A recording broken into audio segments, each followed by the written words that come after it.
Un prêtre diocésain se trouve dans les geôles de Berthoua. Malgré la présomption d'innocence, les faits qui l'accablent sont graves. L'interpellation de l'abbé Emilien Messina, curé de la paroisse Saint-Esprit Château de Berthoua au quartier Gpokolota et ancien coordonnateur du Codasco Carita au sein de l'archidiocèse de Berthoua, vient remettre au goût du jour ce débat dont les seuls plus courageux parviennent à prendre position sur la place publique. Un document administratif en provenance de la prison centrale de Berthoua certifie que le prêtre est en détention provisoire depuis le 12 mai 2022 à Berthoua. Les motifs de son incarcération provisoire sont aussi évoqués, notamment corruption de la jeunesse, viol sur mineurs de 16 à 21 et maladies contagieuses. Il s'y trouve encore jusqu'au moment de la rédaction de ce papier. Au regard des faits suffisamment graves malgré la présomption d'innocence, l'on est en droit de s'interroger. Comment comprendre que l'on en vienne à ce niveau de dérapage malgré le vœu de chasteté pris au début de la vie et de la mission sacerdotale? Quels sont les mobiles? En effet, les accusations que l'on reproche à l'abbé Messina à Berthoua font l'objet de toutes les conversations, et les avis sont dispersés d'un acteur du feuilleton à un autre.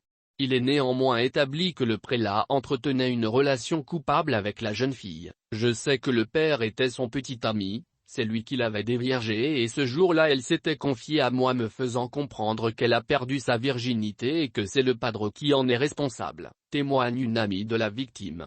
Au cours de notre collecte, il en est ressorti auprès de plusieurs témoignages que le père Messina est un redoutable carnivore sexuel car il ne résiste à aucune jante féminine, et le nombre des plaintes qui affluent en ce moment auprès des autorités policières, en témoigne le chauffeur du prélat, c'est quelqu'un qui n'a aucune qualité d'un homme de Dieu, du moins sur le plan sexuel, il court après toutes les femmes, au point où les paroissiens n'ont plus de respect pour lui, confesse le président du conseil paroissial de l'église.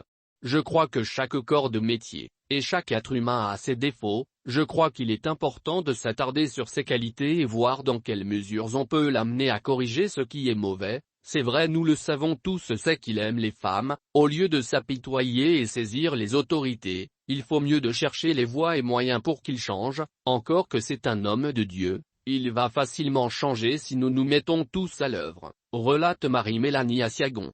De l'autre côté, une autre frange de la population proche du prélat ne cède pas à la véracité des faits et tente à tous les coups de soutenir l'innocence de l'homme de Dieu. Je sais que c'est un être humain, mais je ne lui ai pas encore retrouvé dans de tels actes avec une petite fille dont il peut être le géniteur. Vraiment, je ne crois pas qu'il est capable d'un acte pareil.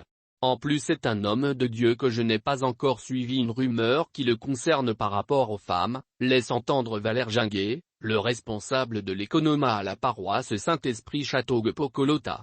Les examens médicaux de l'abbé par rapport aux vies sont négatifs alors que la fillette a un résultat positif. Selon une source proche du dossier, le prélat a néanmoins reconnu avoir eu une relation avec la fillette, une relation qu'il a interrompue depuis 2 ans. Cette affirmation, loin élucider les uns et les autres, soulève plutôt quelques interrogations. Comment le prêtre peut-il détourner une fillette de son âge alors qu'il est censé la protéger? Fut-elle encore sa servante de messe?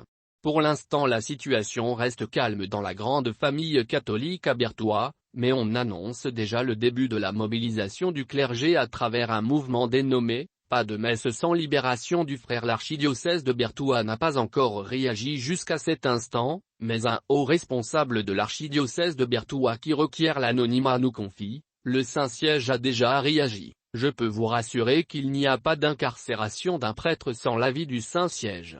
Mais, selon des sources informelles, la libération du prélat a été ordonnée, mais la décision tarde à être exécutée juste parce que le procureur de la République est en déplacement.